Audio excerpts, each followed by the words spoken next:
Happy Saturday, everybody. It is our favorite month of the show and the best month of the year, in my opinion. And to kick it off, we are going back to a previous October episode, The Beast of Gevaudan, which came out on October 22nd, 2014. So in the course of this episode, we make a passing reference to a website about whether England was at war with France. And if you get to that point and you're like, what are they talking about? Several years ago, we basically joked about how England and France were at war with each other so frequently that there should just be one of those websites where you could put in a year and it would tell you yes or no, were they at war? After we made that joke, 2 different listeners made one of these websites. One of those websites is still active. We will put a link in the show notes. So enjoy. Welcome to Stuff You Missed in History Class, a production of iHeartRadio's How Stuff Works.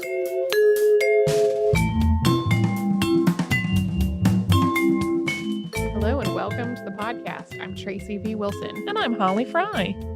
So recently, I asked for Halloween episode suggestions because I had this whole list of Halloween episode suggestions and really none of them were piquing my interest at all. That happens. I had sort of analysis paralysis about Halloween episodes. Then Helene suggested The Beast of Gevaudan. And the second that I made sure that there was a legitimate academic source in English that I had access to, I stopped looking for any other Halloween topic because this one is frightening and grisly and just deeply fascinating. So that's your heads up if you need forewarning about frightening, grisly things. This is frightening and grisly. For hundreds of years, wolf attacks in Europe were really not all that rare. Today, the sort of ecologist's motto is that healthy wolves don't attack humans, but this was absolutely untrue in early modern Europe. There were thousands of attacks by rabid wolves and thousands more attacks by apparently healthy wolves. There had even been multiple incidents in this period in which the same wolf or group of wolves killed multiple people over a period of weeks or months. So wolves in general were considered to be a threat, and any kind of outdoor work, especially if it was around animals like sheep or goats that might attract wolves, was considered to be inherently dangerous. But the attacks that struck the Gevaudan region in the 1760s really stand out in particular. Almost exclusively, the victims were women and children, mostly attacked while they were tending animals. The men were generally left alone, even when they were doing the exact same work. The beast's method of killing was also horrific. In description after description, people talked about it dropping onto a victim in broad daylight, ripping out its throat, often decapitating the person entirely. So people were scared of wolves, but they were terrified of this beast. Which is why we are going to talk about it today. Happy Halloween. So for some context, the Gevaudan region in the south of France was remote and sparsely settled at this time. So most of its people made their livings as farmers and shepherds. The terrain was forested and mountainous. There were lots of rocky outcroppings. And all of this it kind of made it an area that was sort of perfect for, or perfectly dangerous for, wolf attacks. The beast's first recorded victim in the Gevaudan was a 14-year-old named Jeanne Boulet, who was killed while watching over livestock at the end of June 1764. And then on August 8th, a 15-year-old girl was killed, followed by a 16-year-old boy a couple of weeks later. In September, things took a deadlier turn, with 4 attacks claiming the lives of a 36-year-old woman and several more youths. Because the wolf attacks were already so common, and because some of these in particular happened more than 20 miles apart from each other, it was only after this particularly deadly period in September that people realized something different was going on. During this time, France was divided into administrative regions known as généralités.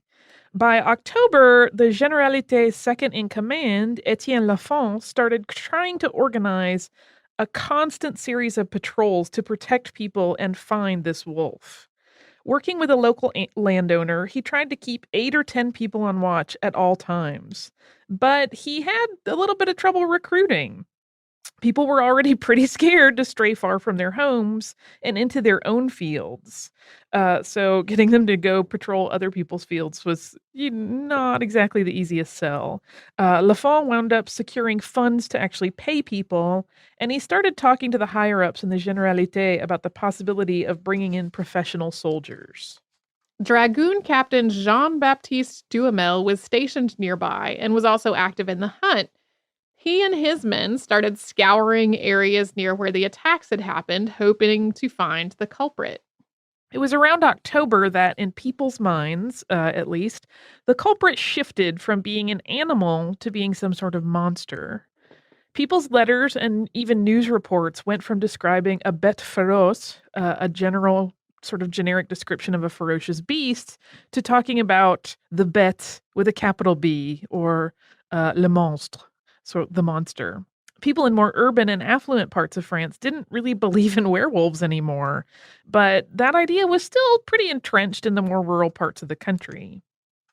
The beast decapitated a 20-year-old woman on October 7th, and it took a week for people to find her skull. Between October 7th and 15th, 6 teenagers and a 10-year-old boy were attacked, with most of them sustaining huge injuries to their heads and faces. Only 4 of these victims survived. Newspapers started describing the beast as being deliberately bloodthirsty, apparently drinking the victims' blood from their necks before moving on to the flesh. Etienne Lafont advised the women and children tending the flocks that they be escorted at all times by armed men, and this unfortunately opened the door to some victim blaming. The economy in this part of France was still really feudal. Men and women and children all had work to do, and all of the work was necessary for their survival. So men really did not have the option of dropping what they were doing to escort women, and women and children didn't have the option to just stay out of the fields until they had a man with them. They also didn't have the option of just swapping jobs, since all of these jobs involved being outdoors for the most part. And people didn't just sit around cowering, though, it's important to note. The hunting parties and patrols that had been established cleared brush, and they gave chase whenever they saw an animal that they thought might be the culprit. They killed more than one wolf in all of this, but the attacks went on. By the end of October, pretty much everybody in the Gevaudan region agreed that they were not dealing with a normal wolf. Eyewitness accounts really varied dramatically in what the beast looked like. Some of them described it as having talons. Several described it as having this dark stripe that ran down its back. The one unifying part of all the descriptions was that it was much bigger than a normal wolf. People theorized that it could be a range of animal suspects, including a wolf, of course. A hyena was also mentioned, some kind of wolf-dog hyena hybrid. Even a monkey was brought up as a possibility. And this last seems to have started by a report in a newspaper called Courrier, which quoted an American woman who said her country was full of fearsome monkeys that did exactly this kind of thing. Which makes me go, really? Yeah, I'm like, quoi? Really, American lady? So the explanation for how a hyena or a monkey could have gotten into the south of France was that they had stowed away aboard a ship or maybe escaped from a menagerie. This theory was actually a source of hope to people who thought that if this was some kind of tropical animal, that it would just die when the winter came. It was probably also somewhat soothing to consider that it could be something escaped from a menagerie rather than an actual sort of unnatural monster that that would be more of an unknown. Slightly less frightening. So late in October, a small group of hunters on the search for the beast flushed a large wolf from its den, and they shot it repeatedly. And this large wolf was slowed by the bullets, but it could still move more quickly than the men that were chasing it. And so it got away, and they never found the body and came to the conclusion that it had somehow survived their gunfire. This contributed to the idea that there was something supernatural at work. It really shouldn't be surprising that as these attacks went on, since they were just spectacularly gory and horrifying, Newspapers became increasingly sensational in their coverage of it. Here's an account of an event in November. Quote, on the 23rd at 5 o'clock in the evening, this cruel beast throttled a woman in a village, and after having eaten the neck all the way down to the shoulders and having sucked the blood from the body, it carried away the head. Hunters, in sort of a grisly move, began using the remains of the beast's victims as bait. They were hoping to draw the creature out again. Not only did it not work, it also upset people, understandably. And as the fall turned to winter, the weather started to seriously get in the way of effectively hunting. Before we talk about the next major shift in all of this, Holly, would you like to take a moment for a brief word from a sponsor? I would indeed.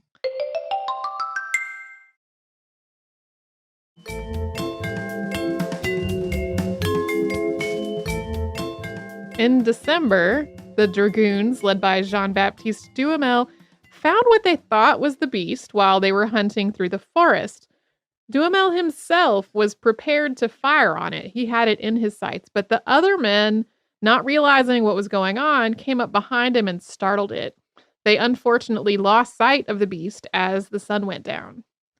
Duhamel was deeply distressed by this, not merely because he had missed their quarry at the likely expense of more lives being lost, but he also had a little bit of an ego element in the in the mix. He didn't want to lose the glory of being the one that took the beast down.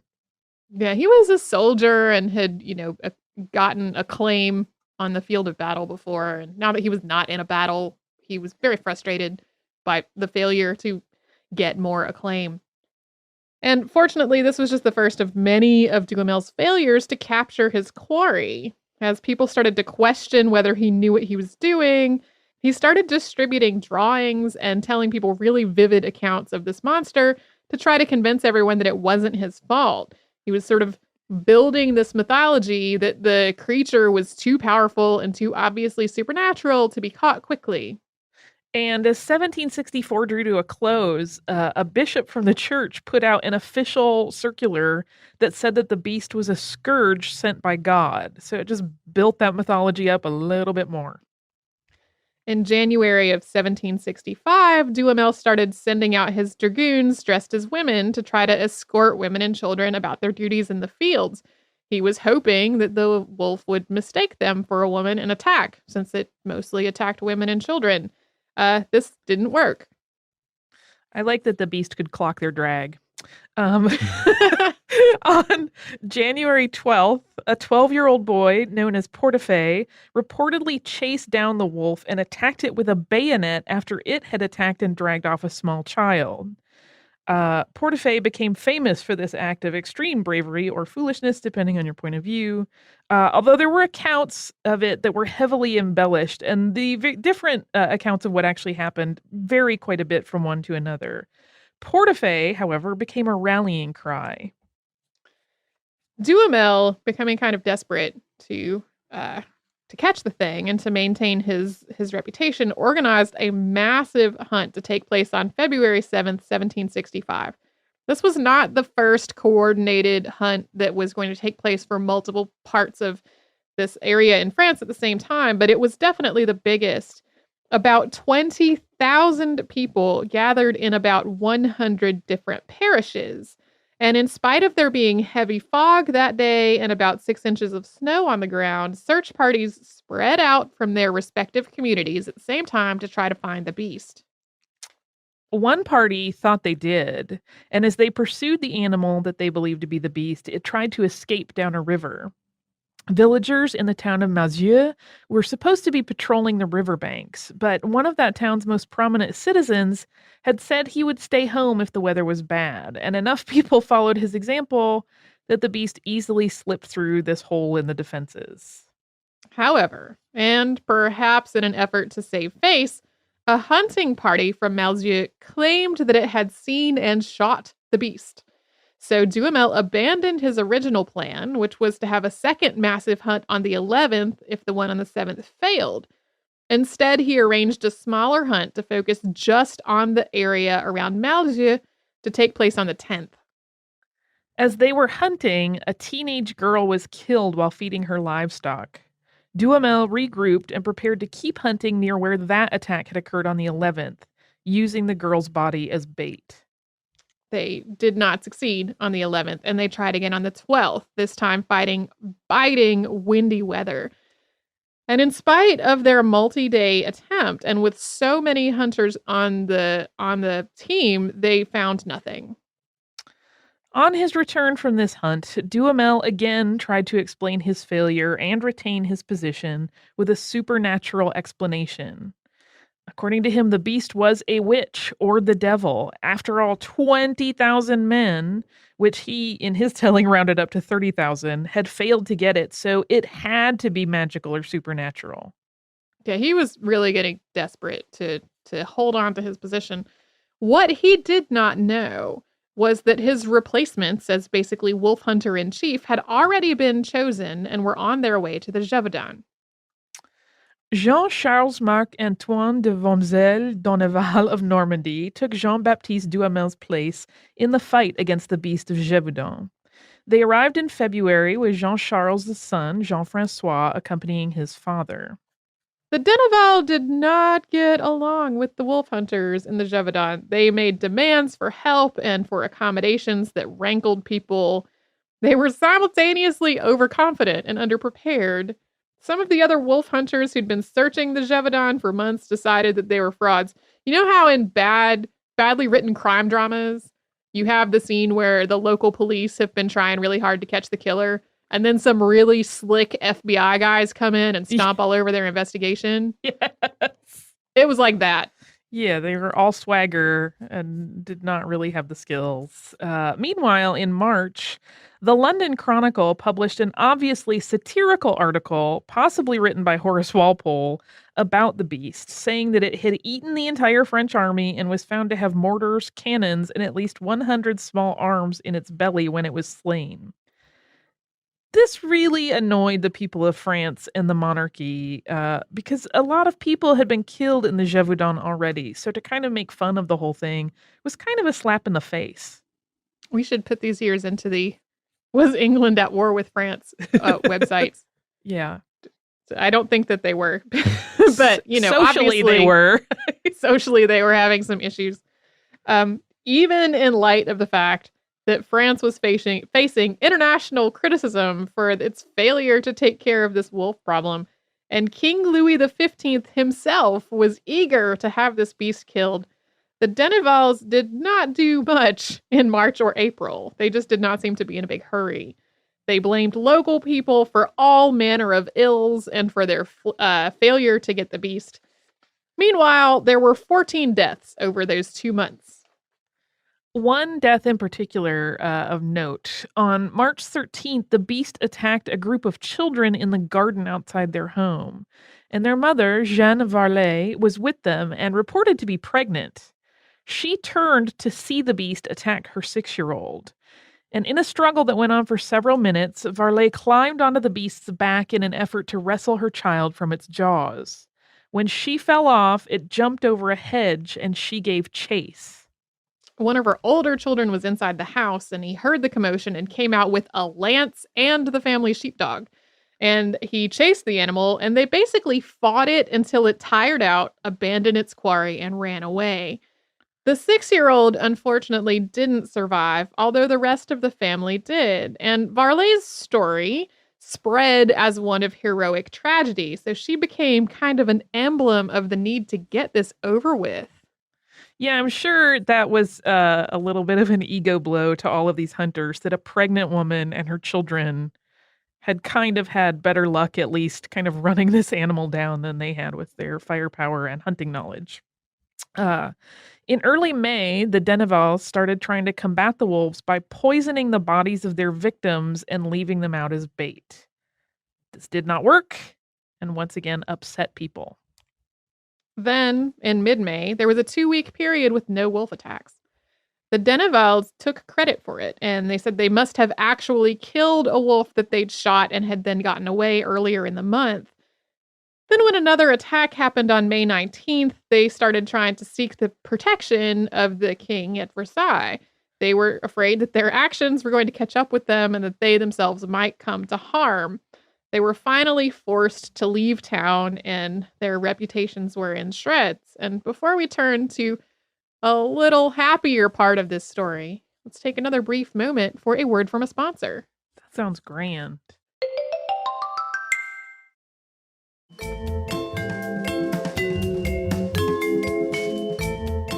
So, the Denevals, who have been run out of town, were soon replaced by Francois Antoine, who was the king's gun bearer. He organized hunts with dogs and men, using dogs in particular to try to cover the region's more difficult terrain. And unlike the Denevals, he was extremely polite. He gained the trust and the affection of the locals. He did not walk in with a bunch of attitude and swagger. He really tried to work with them. And he worked through the summer of 1765 as the deaths continued to find the beast. On September 20th, Antoine caught sight of a wolf so big that at first he thought it was a donkey. From about 50 paces away, he shot it with a long-barreled musket that he'd loaded with a lead ball along with lots of other smaller pieces of shot. The animal was hit, but it wasn't killed. It got to its feet and went after Antoine, who had to retreat rather than trying to reload his weapon. Monsieur Reinhard, who was an officer of the hunt, delivered the actual killing shot. They took the wolf's body to a nearby chateau, and then they brought in people who had either witnessed or survived attacks to identify it. They all agreed that this was the wolf that attacked them. And even so, Antoine urged people not to drop their guard yet. Pretty much everyone in the Gevaudan who looked at it agreed that the thing was enormous. And as Antoine and others told the story over and over at depositions and when talking to the newspapers, this description just got bigger and bigger. Antoine set about hunting for any offspring the beast may have had and ordering an artisan to construct a frame for its skin so that it could be preserved and sent to the king.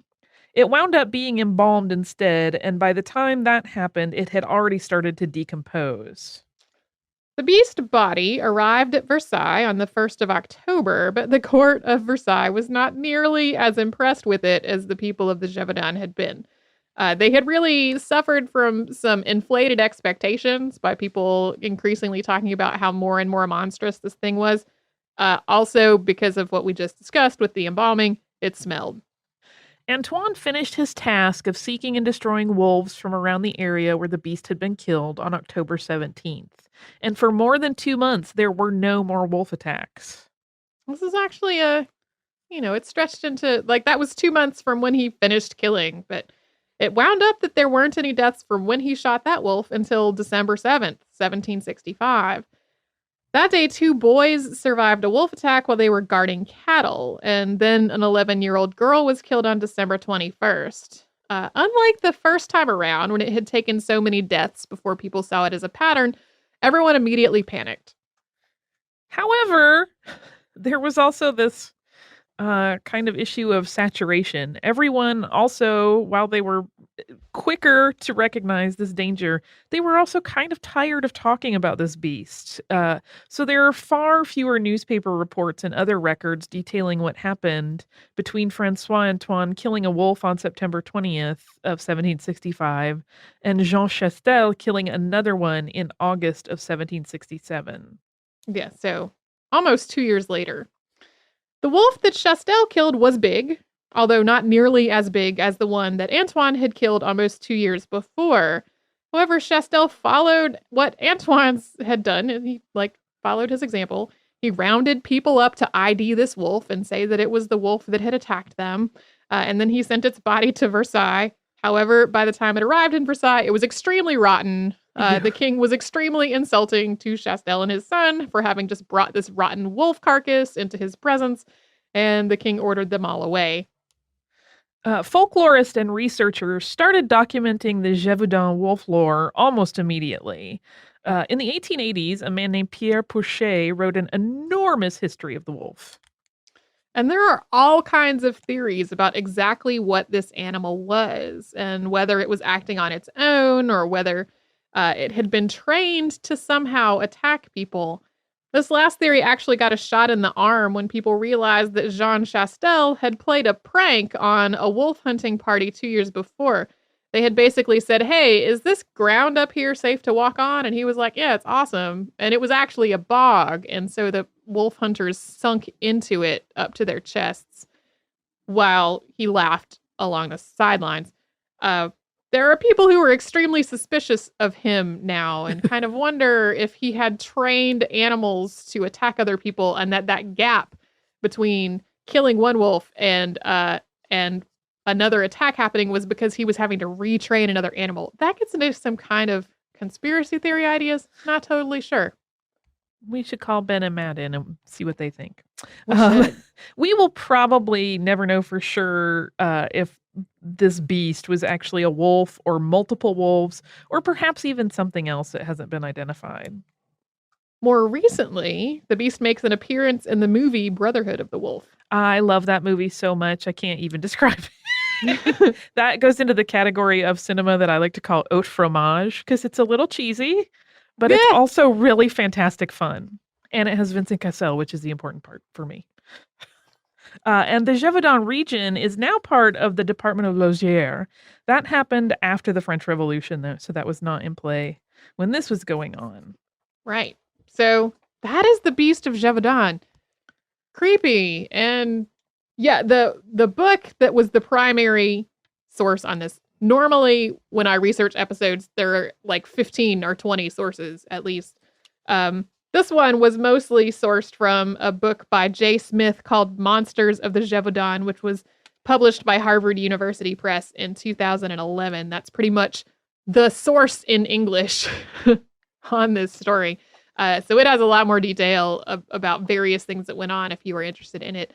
I had to get it from interlibrary loan, which is, I had to time it just right. So if this story interests you, I highly recommend that book. It gets into sort of the beginning of it talks a lot about how the search for what was this animal kind of distracts from the greater story of like why people in France were so obsessed with this thing when it was going on. So it's a good read.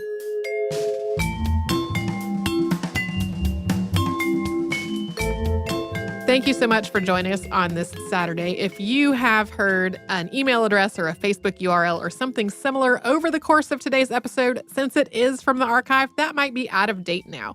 You can email us at historypodcast@howstuffworks.com, and you can find us all over social media at Missed in History. And you can subscribe to our show on Apple Podcasts, Google Podcasts, the iHeartRadio app, and wherever else you listen to podcasts.